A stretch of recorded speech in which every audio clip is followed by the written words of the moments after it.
2019లో ఏం జరిగిందో మీకు అందరికీ తెలుసు. దిశ విషయంలో అప్పుడు అందరూ కూడా ఏమన్నారు, అసలు ఇక ఈ క్షణం నుంచి తెలంగాణ రాష్ట్రంలో అత్యాచారాలు జరగవు, ఏమి జరగవు, ఒక నలుగురిని చంపేశాం కాబట్టి ఇన్స్టెంట్ జస్టిస్ జరిగింది అని చెప్పి పోలీసులు ప్రకటించారు, ప్రభుత్వం ప్రకటించింది. మొత్తము సెలబ్రిటీస్ దగ్గర నుంచి కుటుంబాల దగ్గర నుంచి అందరూ ఒకటే పెట్టారు. కానీ రూల్ ఆఫ్ లాకి వ్యతిరేకంగా వెళ్ళారనేటటువంటి విషయాన్ని మర్చిపోయారు. 2019 నుంచి ఈ క్షణం వరకు తెలంగాణ రాష్ట్రంలో జరిగినటువంటి నేరాలన్నీ స్త్రీల మీద హైయెస్ట్, మొత్తం ఫస్ట్ మధ్యప్రదేశ్లో ఉంది, సెకండ్ తెలంగాణలో ఉంది. తెలంగాణ మొత్తం దేశంలోనే స్త్రీల మీద అత్యాచారాల విషయంలో, పిల్లల మీద జరుగుతున్న అత్యాచారాల విషయంలో సెకండ్ హైయెస్ట్. ఇది కదా మాట్లాడవలసింది. అంటే ఒక ఇన్స్టెంట్ జస్టిస్ పేరు మీద ఒక నలుగురిని చంపేస్తే అత్యాచారాలు ఆగుతాయా? అది ఆగాలంటే ఏం చేయాల్సి ఉంటుంది? ముందు చట్టాన్ని పకడ్బందీగా తీసుకురావాలి, దానికి కావలసినటువంటి రిసోర్సెస్ ఇవ్వాలి, అవేర్నెస్ ఇవ్వాలి. కానీ దురదృష్టం ఏంటంటే అవేర్నెస్ పేరు మీద చెత్త నడుస్తుంది మొత్తం అంతా కూడా. ఇది అవేర్నెస్ పేరు మీద ప్రతి వాళ్ళు అవేర్నెస్ ఇచ్చేటటువంటి వాళ్ళే, కానీ వాడు మాత్రం అవేర్నెస్లోకి రాడు. వాడు చట్టం తెలుసుకోడు, వాడు మాట్లాడాడు, లేకపోతే ఇంకొక ఆమె వాళ్ళు తెలుసుకోరు, కనీసం చట్టం ఏం చెప్తుందో తెలుసుకోదు, వ్యవస్థలు ఏమున్నాయి, ఎవరు పని చేస్తున్నారు, ఎట్లా పని, ఏమీ తెలుసుకోవాల్సిన అవసరం లేదు. మొత్తం అంతా తీసుకెళ్ళి బట్టల మీద పెట్టేసి ఆమె ఇంకొక స్త్రీ మీద అవాకులు చవాకులు పేలటం అనేటటువంటిది ఒక రాజకీయ నాయకురాలు అయినటువంటి సంధ్యారెడ్డి చేస్తున్నటువంటి పని ఏదైతే ఉందో, పైగా ఆమె ఉమెన్స్ కమిషన్ని కూడా విమర్శిస్తుంది. అంటే ఈమె ఒక్కటే కాదు, చాలా మంది సంధ్యారెడ్డిలు ఉన్నారు. ప్రతి మనిషిలోనూ, ప్రతి మగవాడిలో, ప్రతి స్త్రీలో చాలా మంది సంధ్యారెడ్డిలు ఉన్నారు. ఈ సంధ్యారెడ్డిల్ని మార్చాల్సినటువంటి అవసరం ఉన్నది. ఈ వేదిక తరపు నుంచి కొన్ని ముఖ్యంగా జరగవలసింది, మొట్టమొదట నిధి అగర్వాల్ మీద కానీ, లేకపోతే సినిమా సమంత, వీళ్ళు ఎవరైనా సరే సెలబ్రిటీస్ మీద ఒక దాడికి ప్రయత్నించినటువంటి వాళ్ళ మీద ఇంతవరకు ఏ రకమైనటువంటి చర్య తీసుకోలేదు. మొట్టమొదటిది అది చర్య తీసుకోవాలి పోలీసులు వెంటనే. రెండోది, ఒక పబ్లిక్ ఈవెంట్లో పిచ్చి పిచ్చి మాటలు మాట్లాడినటువంటి శివాజీ అనేటటువంటి ఒక బఫూన్ యాక్టర్ని నిజానికి ప్రాసిక్యూట్ చెయ్యాలి. ఆ పని ఉమెన్స్ కమిషన్ చేస్తే, ఉమెన్స్ కమిషన్ మీదే దాడికి వెళ్ళారు. నేనేదో ఒక రెండు అనరాని మాటలు అన్నాను కాబట్టి క్షమాపణ అన్నటువంటి వ్యక్తి అనరాని మాటల వల్ల కాదు, నువ్వు మాట్లాడిన మొత్తం భావమే చెత్త, దాని మీద నువ్వు క్షమాపణ చెప్తే నీకు మాట్లాడే అర్హత ఉంటుంది, నీ మొహం చూసేటటువంటి అవకాశం అందరికీ ఉంటుంది, లేకపోతే ఉండదు.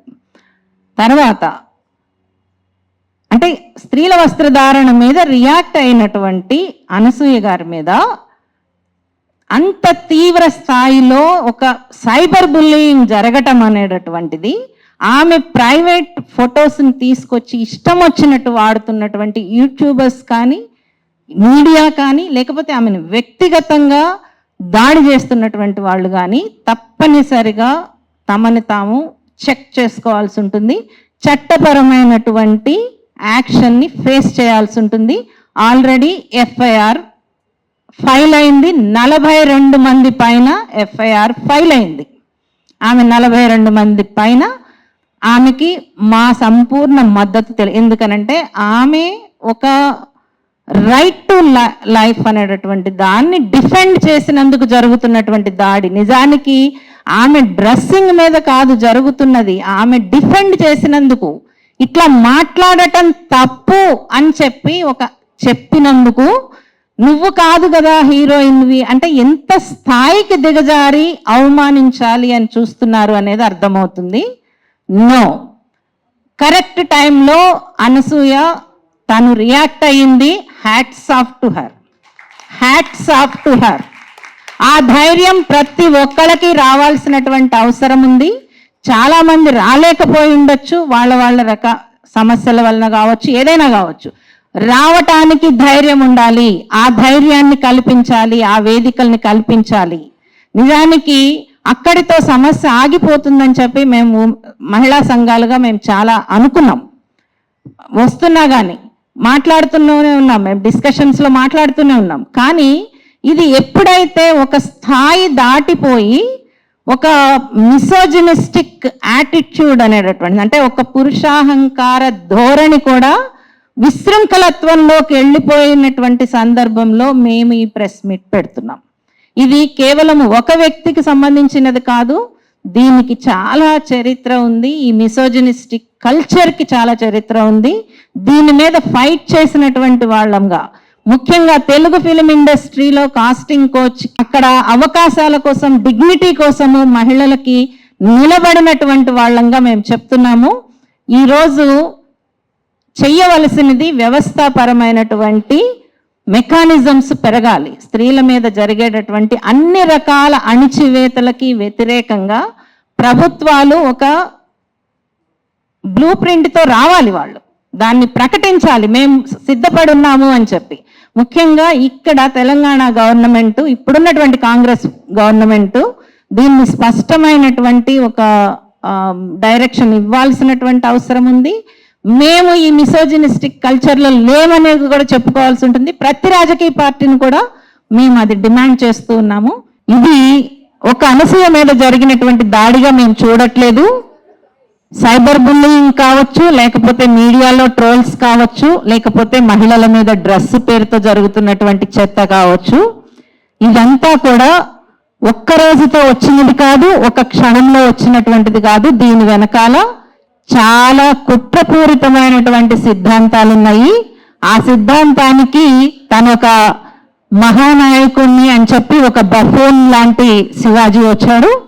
సో ఆయన బఫూన్ లాగా ఉండనిద్దాం. ఎందుకనంటే ఆయన బఫూన్ లాగా ఉండాలా, మనిషిలాగా ఉండాలా అనేటటువంటిది ఆలోచించుకోవాల్సిన బాధ్యత అతనిది. అతనికి సపోర్ట్ చేసినటువంటి వాళ్ళకు కూడా బఫూన్స్ గా ఉంటారా లేకపోతే మనుషులుగా ఉంటారా అనేది కూడా ఆలోచించుకోవాల్సినటువంటి అవసరం ఉన్నది. అన్నపాలజీ మొత్తము సంగారెడ్డి అనేటటువంటి ఒక రాజకీయ ప్రతినిధి, రాజకీయ పార్టీ మెంబరు తక్షణమే క్షమాపణ, తను మాట్లాడినటువంటి ప్రతి మాటకి కూడా క్షమాపణ బహిరంగంగా చెప్పాలని చెప్పి మేము ఇక్కడి నుంచి డిమాండ్ చేస్తున్నాము. అట్లానే అనసూయకు సంబంధించినటువంటి వ్యక్తిగత జీవితం మీద కామెంట్ చేసినటువంటి ప్రతి ఒక్కళ్ళు కూడా ఆ క్షమాపణ చెప్పించుకునేటటువంటి దుస్థితిలోకి వెళ్ళకండి, ఆపండి. ఇంకా ఎప్పుడైతే మీరు ఆపరో రేపు మీరు ఇదే రకమైనటువంటి సైబర్ బుల్లింగ్ కావచ్చు, లేకపోతే మీడియా ట్రోలింగ్ కూడా గురవుతారు. మీరు కూడా మినహాయింపు కాదు. ఎవరైతే ఈరోజు మేము తోపులు అని చెప్పి ఈరోజు మాట్లాడుతున్నారో ఎవ్వరు కూడా మినహాయింపుగా ఉండరు. అదే రకమైనటువంటి మగాహంకారం, పురుషాహంకారం అనేటటువంటి దాంట్లో బలి అవుతారు. దయచేసి దాంట్లోకి వెళ్ళకండి. సమాజం మారుతోంది. బయట దేశాల్లో ఉన్నటువంటి వాళ్ళు కూడా మా పిల్లల్ని మేము ఆంధ్రదేశంలోనో లేకపోతే తెలంగాణలో పెంచినందుకు మేము చాలా సంతోషపడుతున్నామని అంటున్నారు. ఎందుకు అనంటే సమాజం మారుతోంది, రకరకాలుగా చాలా సమాజం ముందుకు వెళుతోంది. ఎవ్వరూ కూడా ఈ రకమైనటువంటి పేట్రియార్కీని, అణిచివేసేటటువంటి పేట్రియార్కీని, మనిషిని కుంగదీసేటటువంటి పేట్రియార్కీని అంగీకరించడానికి సిద్ధంగా లేరు. అది మగవాళ్ళైనా ఆడవాళ్ళైనా సరే. మగవాళ్ళు మేము అనుకోవచ్చు మాకేం అభ్యంతరం లేదు, మాకు చాలా వెసులుబాటు ఉందని అనుకోవచ్చు. కానీ అసలు బాధితులు మగవాళ్లే దీంట్లో. ఎందుకంటే ఆడవాళ్ళకి ఈ సొసైటీతో, ఈ పేట్రియార్కీతో ఎట్లా ఫైట్ చేయాలో దశాబ్దాలుగా పోరాడుతూనే ఉన్నారు. మగవాళ్ళకి ఇంకా పోరాటం రాదు. నేరస్తులుగానే ఉన్నారు. నేరస్తుల్లో నుంచి మనుషులుగా రండి. నేరస్థ సమాజం అనేటటువంటిది మాకైతే అవసరం లేదు. నేరస్థ సమాజాన్ని ముందుకు తీసుకెళ్లేటటువంటి రాజకీయాలు కూడా మాకు అవసరం లేదు. నేరస్తులుగా ఉంటారా, మనుషులుగా మారుతారా అనేటటువంటిదే ఈ రోజు ఉన్నటువంటి ఛాలెంజ్.